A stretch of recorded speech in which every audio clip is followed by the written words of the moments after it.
사람 인생 단 한 번의 선택으로 뒤바뀔 수 있다고 믿으세요? 지금 들려드릴 이야기는 제 인생을 뒤집어 놓은 죽은 남자의 가방에 관한 겁니다. 이야기가 끝날 때쯤 당신은 아마 믿게 될 겁니다. 2024년 11월 그날 아침은 유난히 차가웠습니다. 나는 친구에게 빌린 정장을 입고 서울역 근처를 걷고 있었죠. 목적지는 명동에 있는 5성급 호텔 프런트 데스크 최종 면접이었습니다. 솔직히 말하면 이건 제 마지막 기회였어요. 통장 잔고는 마이너스 18만원, 지갑 속 전 재산은 만원짜리 지폐 한 장. 월세는 2달째 밀렸고 핸드폰 요금도 내일이면 정지될 예정이었습니다. 이번만 붙으면 이번만 되면. 머릿속으로 면접 답변을 되뇌며 걷는데 갑자기 앞쪽에서 비명 소리가 들렸습니다. 출근 인파 사이로 사람들이 우르르 몰려가는 게 보였어요. 궁금증에 발걸음을 옮겼죠. 그리고 그곳에서 봤습니다. 한 남자가 건물 벽에 기댄 채 쓰러져 있었어요. 40대 후반쯤 되어 보이는 고급 양복을 입은 남자. 그의 흰 와이셔츠에는 선명한 핏자국이 번져 있었고 옆에는 가죽 서류 가방 하나가 떨어져 있었습니다. 주변 사람들은 다들 휴대폰을 꺼내 사진만 찍고 있었어요. 아무도 다가가지 않았습니다. 나는 본능적으로 그에게 다가갔습니다. 저기 괜찮으세요? 119 불러드릴게요. 손을 뻗으려는 순간 그 남자가 희미하게 눈을 떴어요. 그의 눈동자는 이상하리만치 초점이 없었지만 제 손목을 움켜쥐는 힘만큼은 놀랍도록 강했습니다. 늦었어요. 그가 가쁜 숨을 몰아쉬며 말했어요. 당신 이름이? 저요. 강민준인데요. 지금 그게 중요한 게. 강민준. 그는 제 이름을 중얼거리더니 옆에 떨어진 가방을 가리켰습니다. 제발 이건 이제 당신 거예요. 절대 경찰한테. 무슨 소리세요? 제가 119 먼저. 안 돼요. 그가 갑자기 힘을 주며 제 팔을 끌어당겼어요. 들어보세요. 가방 안에 모든 게 당신이 해야 해요. 약속. 그의 목소리는 점점 약해졌습니다. 소나기의 힘도 서서히 풀렸죠. 저 멀리서 구급차 사이렌 소리가 들려왔어요. 사람들의 웅성거림도 커졌고요. 그때 이상한 일이 벌어졌습니다. 그 남자의 손이 완전히 풀어지기 직전 그가 마지막 힘을 다해 가방 손잡이를 제 손에 쥐어줬어요. 그리고는 제 귀에 대고 숫자를 속삭였습니다. 9, 2, 7, 4. 그게 그의 마지막 말이었어요. 구급대원들이 도착했을 때 나는 멍하니 그 가방을 든 채 서 있었습니다. 경찰도 곧 도착했죠. 그들은 제게 질문을 퍼부었지만 나는 무슨 말을 했는지조차 기억이 나지 않아요. 그저 지나가던 행인이라고만 대답했던 것 같습니다. 이상하게도 아무도 그 가방에 대해서는 묻지 않았어요. 아니, 어쩌면 너무 혼란스러워서 제가 가방을 들고 있다는 걸 눈치채지 못했을 수도 있죠. 결국 나는 그 자리를 벗어났습니다. 면접 시간은 이미 한참 지나 있었고요. 지하철역 화장실에 들어가 나는 떨리는 손으로 가방을 열었습니다. 안에는 놀라운 것들이 들어있었어요. 묵직한 현금 다발, 여러 개의 명함, 그리고 PROJ CTPHONIX라고 적힌 서류 봉투. 그리고 가장 충격적이었던 건 가방 안쪽 주머니에서 발견한 쪽지였습니다. 당신이 이걸 읽고 있다면 나는 이미 죽었을 것이다. 미안하다. 하지만 이제 이 게임은 당신의 몫이다. 번호를 기억하라. 그리고 3일 안에 그녀를 찾아라. 당신의 생명이 달려있다. 그 순간 제 휴대폰이 울렸습니다. 모르는 번호였어요. 전화를 받자마자 낯선 목소리가 들렸습니다. 가방을 받았군요, 강민준 씨. 환영합니다. 당신의 새로운 인생에. 전화는 그대로 끊어졌습니다. 그렇게 제 평범했던 삶은 완전히 다른 방향으로 흘러가기 시작했습니다. 그 가방 하나가 죽은 남자의 마지막 속삭임이 제 운명을 완전히 바꿔놓았죠. 그리고 지금 생각해보면 그건 시작에 불과했습니다. 지하철역 화장실 칸막이 안, 나는 떨리는 손으로 가방의 내용물을 하나씩 꺼냈습니다. 첫 번째로 나온 건 두툼한 현금 다발이었어요. 만원권으로 묶인 게 최소 5뭉치. 대충 봐도 500만원은 촉히 넘어 보였습니다. 2달째 밀린 월세와 마이너스 통장을 생각하면 이건 그야말로 천문학적인 금액이었죠. 두 번째는 서류들. PROJCTPHONIX라고 적힌 봉투 안에는 복잡한 도표와 숫자들이 가득한 문서가 들어있었어요. 부동산 관련 서류인 듯 했지만 내용이 너무 전문적이어서 제대로 이해할 수 없었습니다. 다만 한 가지는 확실했어요. 이건 엄청난 금액이 오가는 거래라는 것. 세 번째는 작은 USB 메모리. 겉면에는 아무 표시도 없었지만 누군가 검은색 매직으로 BACKUP라고 휘갈겨 쓴 글씨가 보였습니다. 그리고 마지막으로 발견한 것. 고급스러운 금색 테두리의 카드 한 장. THPLAGHOTL-SOL-VIPACCSSCAR 강도윤 이사 이그제겨티브 더렉터. 순간 심장이 쿵 내려앉았습니다. 이건 단순한 출입증이 아니었어요. 서울에서 손꼽히는 최고급 호텔, 바로 제가 오늘 면접을 보러 가야 했던 그곳의 VIP 카드였죠. 가방 안쪽 주머니를 더 뒤지자 명함이 몇 장 나왔습니다. 모두 같은 이름. 강도윤. 그 죽은 남자의 이름이었을까요? 명함에는 THPLAGHOTL- 개발사업부 이사라고 적혀 있었어요. 나는 핸드폰으로 시간을 확인했습니다. 오전 10시 37분. 면접 시간은 11시. 이미 늦었다고 생각했지만 아직 20분 정도는 남아 있었죠. 머릿속이 복잡했습니다. 이걸 경찰에 신고해야 하나? 아니면 그냥 면접이나 보러 가야 하나? 아니, 애초에 이 가방을 들고 있는 것 자체가. 하지만 그때 아까 그 남자의 마지막 말이 떠올랐습니다. 절대 경찰한테. 왜 그랬을까요? 왜 죽어가면서까지 경찰에게 알리지 말라고 했을까요? 깊게 숨을 들이마시고 나는 결심했습니다. 일단 면접장으로 가자. 그리고 어떻게든 되겠지. 마이너스. THPLAGHOTL은 명동 한복판에 우뚝 솟은 30층 규모의 건물이었습니다. 유리로 된 회전문을 지나 로비에 들어서자 화려한 샹들리에와 대리석 바닥이 저를 압도했어요. 정장을 빌려 입은 제가 여기 어울리는 사람일 리 없었죠. 하지만 이상하게도 가방을 든 순간부터 뭔가 달라진 기분이었습니다. 마치 다른 사람이 된 것처럼. 실례합니다. 어떻게 오셨습니까? 프런트 데스크의 직원이 공손하게 물었어요. 나는 잠시 망설이다가 준비했던 말을 꺼냈습니다. 면접 11시 프런트 데스크 채용 면접 왔는데요. 아, 네. 성함이 어떻게 되시죠? 강민준입니다. 직원이 컴퓨터를 확인하더니 고개를 가로저었어요. 죄송합니다만 11시 면접자 명단에 강민준님 성함이 보이지 않는데요. 혹시 날짜를 잘못 보신 건? 순간 나는 패닉에 빠질 뻔했습니다. 그런데 그때 제 손에 들린 가방이 눈에 들어왔어요. 그리고 그 안에 있던 VIP 카드가 떠올랐죠. 거의 무의식적으로 나는 가방에서 그 금색 카드를 꺼내 들었습니다. 직원의 표정이 180도 바뀌었어요. 저기 혹시 VIP 고객님이신가요? 네, 그런데 제가 면접 일정이. 잠시만 기다려주세요. 직원은 황급히 어디론가 전화를 걸기 시작했습니다. 그리고 2분 뒤 정장을 입은 중년 남성이 엘리베이터에서 내려왔어요. 실례지만 혹시 강도윤 이사님이십니까? 심장이 쿵쾅거렸습니다. 이건 명백한 사기였죠. 하지만 이상하게도 입에서는 다른 말이 튀어나왔어요. 네, 맞습니다. 오, 이사님. 오랜만입니다. 인사팀 차장 김성훈입니다. 3개월 전 개발사업부 회의 때 뵌 적이 있는데 기억하시는지? 나는 애매하게 미소만 지었습니다. 오늘 어떻게 오신 겁니까? 사전 약속이 없으신 것 같은데요. 아, 저 사실 머릿속이 빠르게 돌아갔어요. 뭐라고 말해야 할까? 그때 가방 안에 있던 서류가 떠올랐습니다. PROJ CTPHONIX 개발 프로젝트 관련해서 급하게 확인할 게 있어서요. 그리고 마침 오늘 면접 진행한다고 들어서 참관하고 싶어서 왔습니다. 김성훈 차장의 눈이 휘둥그레졌어요. 아, 그러셨군요. 이사님께서 직접 면접에 참여하신다니 영광입니다. 지금 바로 안내해드리겠습니다. 그렇게 나는 강도윤이라는 이름으로 면접장 안으로 들어가게 되었습니다. 면접관이 아니라 면접자로 온 제가 이제는 면접을 보는 사람이 된 거죠.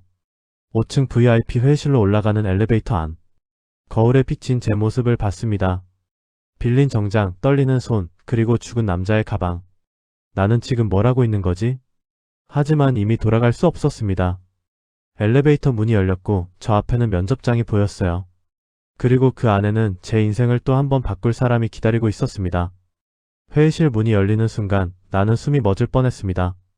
타원형 테이블 주위로 최소 10명은 넘는 사람들이 앉아 있었어요. 모두 고급 정장 차림에 앞에는 노트북과 서류 뭉치들. 그리고 상석에는 60대 초반으로 보이는 백발의 신사가 앉아 있었습니다. 강 이사님, 이쪽으로 앉으시죠. 김성훈 차장이 테이블 중간쯤 빈자리를 가리켰어요. 나는 최대한 침착한 척하며 자리에 앉았습니다. 손에 든 가방이 유난히 무겁게 느껴졌죠. 자, 그럼 시작하겠습니다. 백발의 신사가 입을 열었어요.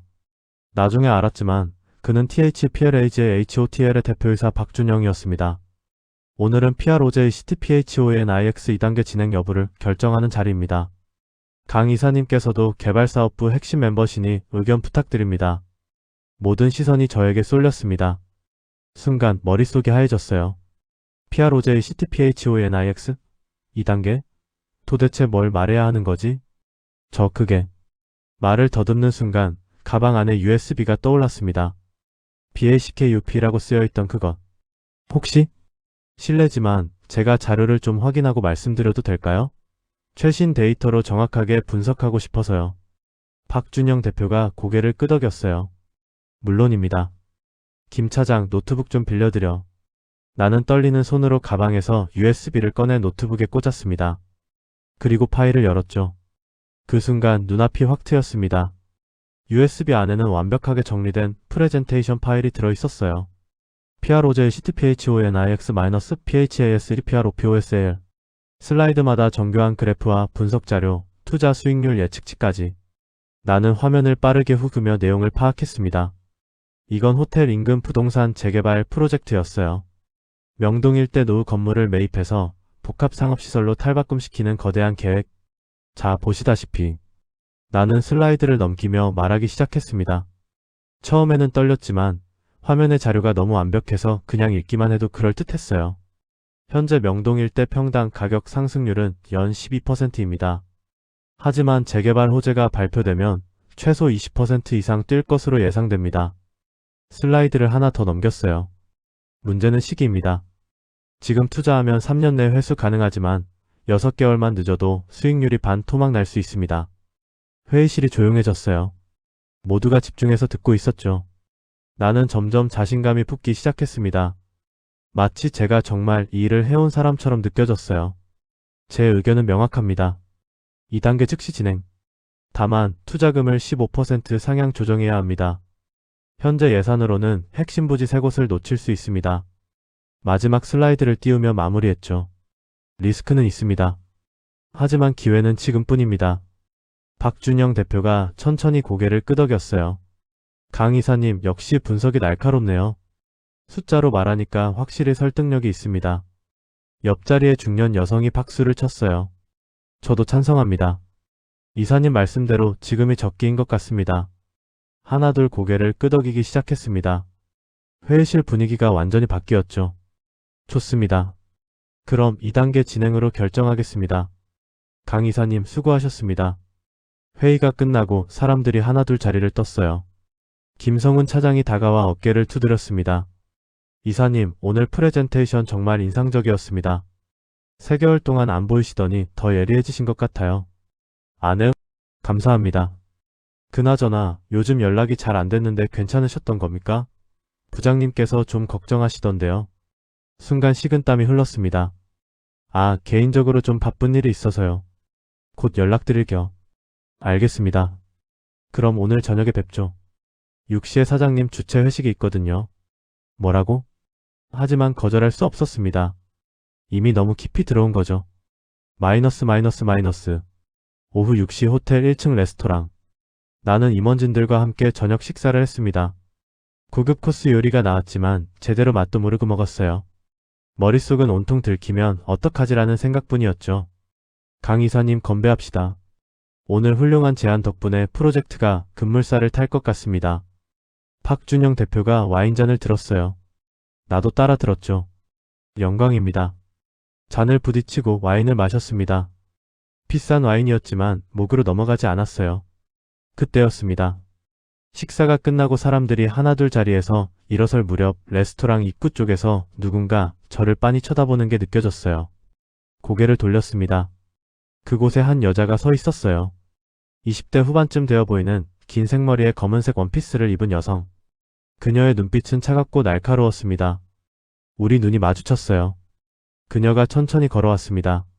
하이힐 소리가 대리석 바닥을 울렸죠. 강도윤 이사님 맞으시죠? 목소리는 차분했지만 어딘가 위협적이었어요. 네, 그런데 누구시죠? 그녀가 차갑게 미소 지었습니다. 제 소개는 나중에 하죠. 그보다 그녀가 한 걸음 더 다가왔어요. 그리고 제 귀에 속삭였습니다. 당신 도윤이 아니지? 심장이 멎는 것 같았습니다. 뭐라고요? 연기는 그만하세요. 진짜 강도윤이 누군지 나는 알아요. 그녀의 눈빛이 저를 꿰뚫었습니다. 그리고 당신이 가진 그 가방. 원래 주인이 누구였는지도요. 등골이 오싹해졌어요. 이 여자는 대체 누구지? 그리고 어떻게 알고 있는 거지? 내일 오전 10시 남산타워 전망대. 거기서 만나요. 안 나오면. 그녀가 휴대폰을 꺼내 무언가를 보여줬어요. 화면에는 오늘 아침 서울역 근처에서 쓰러진 남자 옆에 서 있는 제 모습이 찍혀 있었습니다. 이 사진이 경찰서에 전달될 겁니다. 그 말을 남기고 그녀는 뒤도 돌아보지 않고 사라졌습니다. 나는 그 자리에 얼어붙은 채 서 있었어요. 거짓말의 대가는 생각보다 빨리 찾아왔습니다. 그날 밤 잠을 한숨도 못 잤습니다. 좁은 원룸에 돌아와 침대에 누워서도 그 여자의 차가운 눈빛이 계속 떠올랐어요. 당신 도윤이 아니지? 그 한마디가 귓가에서 맴돌았죠. 새벽 4시 결국 침대에서 일어나 가방을 다시 열었습니다. USB를 노트북에 꽂고 오늘 회의 때 봤던 프레젠테이션 파일 말고 다른 파일들을 하나씩 열어봤어요. 처음에는 업무 자료인 줄 알았던 것들이 하나씩 열어볼수록 심상치 않았습니다. 피자금 조성 내역, XLSX, 횡령 증거자료, PDF, 박준영 PD 정리본, DOCX. 손이 떨렸습니다. 엑셀 파일을 열자 수십 개의 계좌번호와 거래 내역이 나왔어요. 금액 단위가 억 단위를 넘어 수십억, 수백억까지. 그리고 각 거래마다 PJY, KSH, LMJ 같은 이니셜이 적혀 있었죠. PDF 파일에는 더 충격적인 내용이 담겨 있었습니다. THPLAJ HOTL의 재개발 프로젝트가 처음부터 사기극이었다는 증거들, 허위 매물 정보, 조작된 감정과 페이퍼 컴퍼니를 통한 자금 세탁. 이게 대체. 제일 마지막 폴더를 열었습니다. 최종 녹음본이라는 이름의 mp3 파일. 재생 버튼을 눌렀어요. 스피커에서 남자의 목소리가 흘러나왔습니다. 거칠게 숨을 몰아쉬는 소리와 함께. 내 이름은 강도윤. THPLAJ HOTL 개발사업부 이사다. 만약 이 녹음을 듣고 있다면 나는 아마 이미 죽었을 것이다. 심장이 쿵쾅거렸어요. 이건 바로 그 남자, 서울역에서 쓰러졌던 그 사람의 목소리였습니다. 나는 3개월 전부터 회사의 비리를 조사해왔다. PROJCTPHONIX는 처음부터 박준영 대표와 일부 임원들이 짠 사기극이었다. 투자금을 유치해놓고 실제로는 페이퍼 컴퍼니로 빼돌리는 수법. 피해자는 수백 명이 넘을 것이다. 숨소리가 점점 가빠졌어요.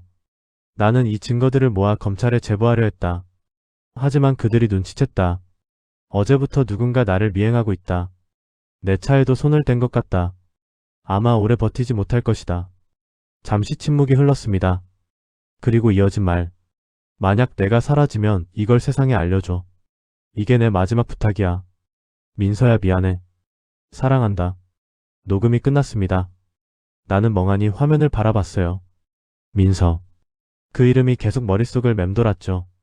그때 핸드폰이 울렸습니다. 오전 7시. 모르는 번호였어요. 여보세요? 잘 잤어요? 오늘 10시 잊지 않았죠? 그 여자였습니다. 어젯밤 레스토랑에서 만났던 그녀. 당신 민서죠? 전화 너머로 잠깐 침묵이 흘렀어요. 녹음 파일 들었군요. 그래요, 나는 이민서. 강도윤의 약혼자였어요. 라는 과거형이 가슴을 찔렀습니다. 8시간 남았어요. 준비 잘하고 나오세요. 전화가 끊어졌습니다. 마이너스. 오전 9시 50분 남산타워 전망대. 나는 가방을 메고 약속 장소에 도착했습니다. 평일 오전이라 관광객이 많지 않았어요. 멀리 서울 시내가 한눈에 내려다 보였죠. 정확히 10시 그녀가 나타났습니다. 어제와 같은 차가운 표정. 하지만 가까이서 보니 눈가에 다크서클이 짙게 깔려 있었어요. 밤새 울었던 흔적처럼. 가방 가져왔네요. 듣고 싶은 게 있어요. 도윤 씨는 정말 당신 약혼자였나요? 민서가 핸드백에서 사진 한 장을 꺼냈어요. 웃고 있는 남녀의 모습. 남자는 서울역에서 봤던 그 사람, 여자는 지금 제 앞에 서 있는 민서였습니다. 작년 봄에 약혼했어요. 결혼은 올해 안에 하기로 했죠. 근데 그녀의 목소리가 떨렸어요. 3개월 전부터 도윤이가 이상했어요. 잠도 제대로 못 자고 계속 뭔가에 쫓기는 것처럼 불안해했죠. 무슨 일이냐고 물어도 대답을 안 했어요. 민서가 주먹을 쥐었습니다. 그러다 일주일 전 갑자기 연락이 끊겼어요. 전화도 문자도. 회사에 찾아갔더니 휴가 중이라고만 하더군요. 그리고 어제 그녀의 눈에 눈물이 고였어요. 뉴스에서 봤어요. 서울역 근처에서 신원불명의 남자가 쓰러져 사망했다고. 사진을 보는 순간 알았죠. 도윤이라는 걸. 나는 아무 말도 할 수 없었습니다. 당신이 마지막으로 도윤이를 본 사람이에요. CCTV에 찍혔더군요. 가방을 넘겨받는 장면까지. 민서가 한 걸음 다가왔어요. 그 가방 도윤이가 죽을 각오로 숨겼던 거예요. 당신이 왜 가지고 있어요? 당신은 대체 누구예요? 저는 그냥 지나가던 사람이었어요. 도윤 씨가 쓰러져 있길래 도우려고 했고 그가 제게 가방을 쥐어줬어요. 이름도 모르는 채로요. 믿을 수 있을까요? 녹음 파일 들었어요. 민서 씨, 도윤 씨는 당신을 위해 싸우다가 죽은 거예요. 민서의 눈에서 눈물이 흘러내렸습니다. 그래서 물어요. 그 가방 저한테 넘겨줄 건가요? 순간 머릿속이 복잡해졌어요. 당연히 넘겨줘야 했습니다. 이건 원래 그녀의 것이니까. 하지만 이상하게도 가방 끈을 놓을 수가 없었어요. 마치 도윤 씨가 제게 맡긴 임무가 있는 것처럼. 민서 씨, 이 안에 뭐가 들었는지 알고 있죠? 물론이에요. 도윤이가 모은 증거들. 호텔 비리 자료. 그럼 알아야 해요. 이걸 경찰에 넘기는 순간 당신도 위험해져요. 그들은 도윤 씨를 죽인 사람들이에요. 민서가 입술을 깨물었습니다. 그래도 상관없어요. 도윤이가 원했던 거잖아요. 진실을 밝히는 것. 나는 깊게 숨을 들이마셨습니다. 그리고 결심했죠. 알았어요. 하지만 조건이 있어요. 조건? 우리 둘이 함께. 저 혼자서는 이 일을 끝낼 수 없어요. 민서 씨, 당신도 마찬가지고요. 민서가 눈을 가늘게 떴어요. 무슨 소리예요? 도윤 씨는 저를 선택했어요. 이유는 모르겠지만요. 그리고 당신은 그의 약혼자예요. 우리 둘이 힘을 합치면 진실을 밝힐 수 있어요. 잠시 침묵이 흘렀습니다. 그리고 민서가 천천히 손을 내밀었어요. 좋아요. 하지만 한 가지만 약속해요. 이 일이 끝나면 가방은 제게 돌려줘요. 유품이니까. 나는 그녀의 손을 맞잡았습니다. 약속해요. 그렇게 우리의 위험한 동맹이 시작되었습니다. 민서와 손을 잡은 지 3일 후 우리는 움직이기 시작했습니다. 첫 번째 목표는 언론이었어요. 하지만 단순히 자료를 넘기는 것만으로는 부족했죠. 박준영과 그의 측근들은 이미 언론사 여러 곳에 영향력을 행사하고 있었으니까요. 조심해야 해요. 잘못하면 우리가 먼저 매장당할 수 있어요. 민서가 카페 구석자리에서 조용히 말했습니다. 우리는 매일 다른 장소에서 만났어요. 혹시 모를 미행에 대비해서. 그럼 어떻게 해야 하죠? 확실한 물증과 함께 믿을 수 있는 기자를 찾아야 해요. 도윤이가 생전에 연락하던 사람이 있어요. 탐사보도 전문 기자. 민서가 핸드폰을 꺼내 번호를 보여줬어요. 정현우 기자. 10년차 탐사 전문이에요. 도윤이가 마지막으로 통화한 사람이기도 하고요. 나는 고개를 끄덕였습니다.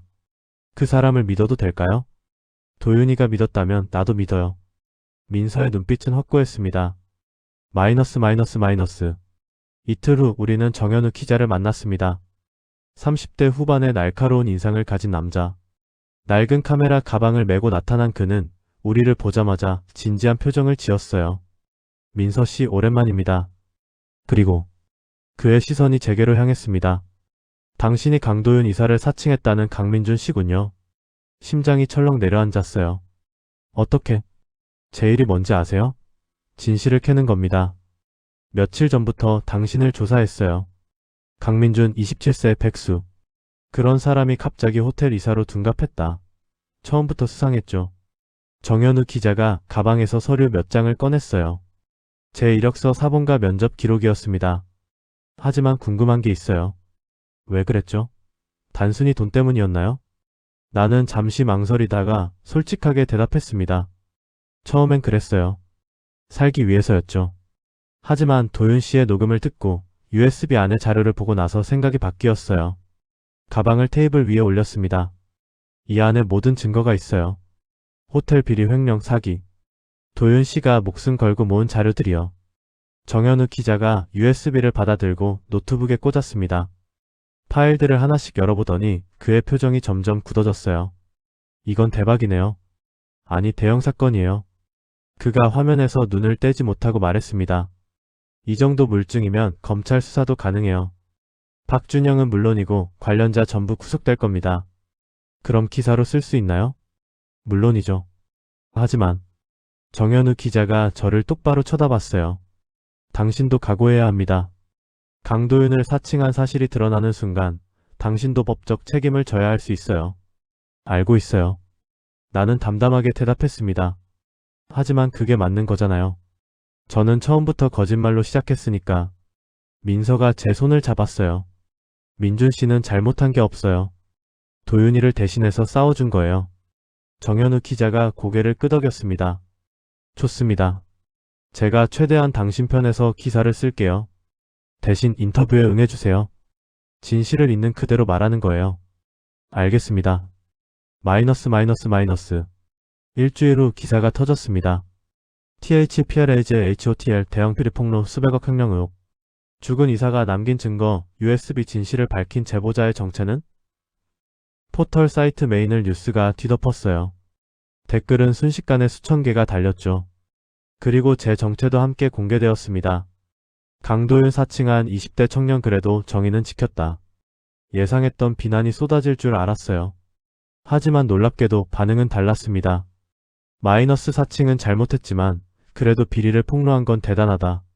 마이너스 오히려 목숨 걸고 진실 밝힌 거 아님? 진짜 영웅 아닌가?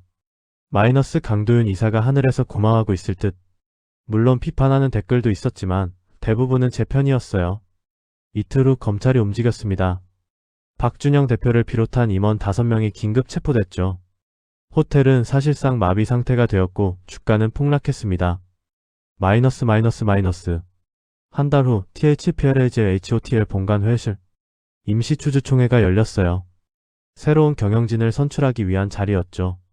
나는 방청석 한쪽 구석에 조용히 앉아 있었습니다. 더 이상 강도윤이 아니었으니까요. 그저 강민준 이 사건의 제보자일 뿐. 그런데 놀라운 일이 벌어졌습니다. 신임 대표이사로 이민서 이사를 선출합니다. 팍스 소리가 터져나왔어요. 민서가 단상으로 올라갔습니다. 검은색 정장을 입은 그녀는 더 이상 슬픔에 잠긴 약혼자가 아니었어요. 강인하고 단호한 CEO의 모습이었죠. 감사합니다. 민서가 마이크 앞에 섰습니다. 저는 이 자리에서 약속합니다. THPRAJ HOTL을 정직하고 투명한 기업으로 다시 세우겠습니다. 그리고 그녀의 시선이 제게로 향했어요. 한 가지 더 말씀드리고 싶은 게 있습니다. 민서가 천천히 말을 이어갔어요. 이번 사건을 폭로한 강민준 씨에 대해 많은 분들이 궁금해하실 겁니다. 그는 거짓된 이름으로 들어왔습니다. 그건 사실이에요. 회의실이 조용해졌습니다. 하지만 그는 누구보다 진심이었습니다. 죽은 제 약혼자가 지켜주고 싶었던 세상을 대신 지켜준 사람입니다. 저는 그에게 감사합니다. 민서의 목소리가 떨렸어요. 도윤이가 마지막으로 선택한 사람. 그 선택은 틀리지 않았어요. 박수 소리가 다시 울려 퍼졌습니다. 회의가 끝나고 민서가 제게 다가왔어요. 민준 씨 고마워요. 제가 더 감사하죠. 민서가 작은 상자를 건넸습니다. 이거 도윤이 책상 서랍에 있던 거예요. 당신이 가져야 할 것 같아서요. 상자를 열자 그 안에는 낡은 만년필 하나가 들어있었어요. 그리고 쪽지 한 장. 진실은 언제나 이긴다. 마이너스 강도윤. 나는 만년필을 손에 쥐었습니다. 묵직하고 따뜻했어요. 마이너스. 지금 나는 다시 강민준으로 살아갑니다. 작은 컨설팅 회사에 취직했고 월세도 제때 내고 있어요. 평범한 일상이죠. 하지만 내 책상 위에는 여전히 그 서류 가방이 놓여 있습니다. 도윤 씨가 마지막으로 쥐어줬던 그 가방. 가끔 그 안을 들여다봅니다. 이제는 텅 비어있지만 여전히 무언가가 남아있는 것 같아요.